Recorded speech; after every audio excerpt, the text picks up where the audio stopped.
Putri Santubong, putri sejinjang, penjaga gunung negeri Sarawak.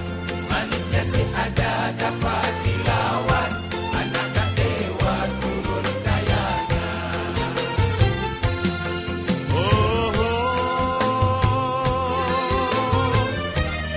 Santubong puteri menenun kain malam.